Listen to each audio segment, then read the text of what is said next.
আমি তো চিন্তা নিয়ে লই আমি দেশে দেশে সাহায্য করি ভিক্ষা করি আমি বিচারটা সাইজার বসে আছি আমার এখানে আসামিটা দিল। ওই মামলায় টোটালি 52 জন আসামি ছিল, তাদের মধ্যে 17 থেকে 18 জনকে ছাড় দিচ্ছে। কিভাবে? টাকার বিনিময়ে। আমাদেরকে বলছে তোমরা টাকা দেও, আমরা তোমাদেরকে ছাড় দিব।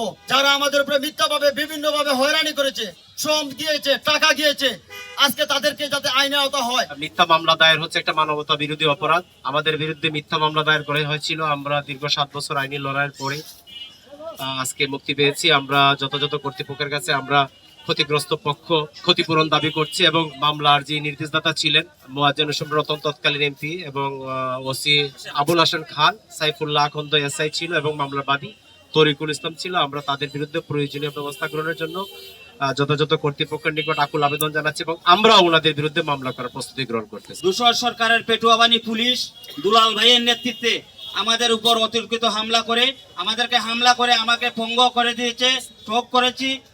এই পুলিশের মার্কে আমরা সরকারের কাছে এই মিথ্যা মামলার বিচার চাই। আমার ছোট ভাই তারেক মিয়া, তার বয়স তখন ছিল রানিং 14 বছর। সে শুধু একটি দূষকদের সামনে দাঁড়িয়ে শীষ স্লোগান দিয়েছিল, এর জন্য তার উপরে মামলা। আবার আমার এক চাচা, উনি মৃত্যুর সাথে ছিল, ক্যান্সারে আক্রান্ত ছিল।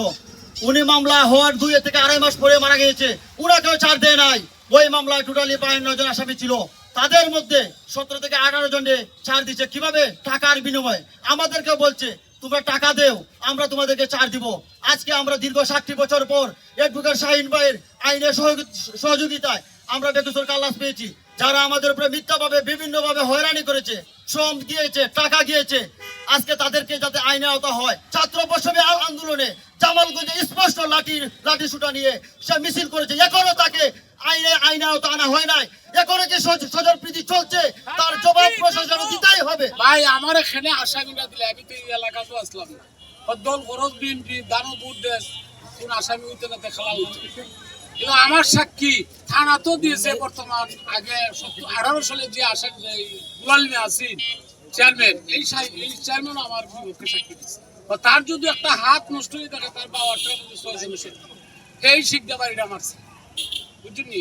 আমার এই বিচারকে ঢাকা হাইকোর্টের নাম হাইকা দিচ্ছে। কিন্তু আমি তো চিন্তা নিয়ে লই আমি দেশে দেশে সাহায্য করি ভিক্ষা করি আমি বিচারটা সাইজার বসে আছি আমার এখানে আসামিটা দিল। আমাদেরকে হয়রানি করে মিথ্যা মামলা দিয়া 7 বছর এইভাবে লেফট করাইছে। আমরা এই মামলাকে হাইকোর্ট থেকে কেউ জামিন আনতে হয়েছে। এর মধ্যেও আমাদেরকে কি করা হয়েছে, জানুয়ারির প্রায় 7-8 আমাদেরকে ব্যারিকেড দেওয়া হয়েছে সুনামগঞ্জ থেকে ধৈর্য শান্তিগঞ্জ পর্যন্ত, আমাদেরকে ঢাকা না দেওয়া যাওয়ার জন্য।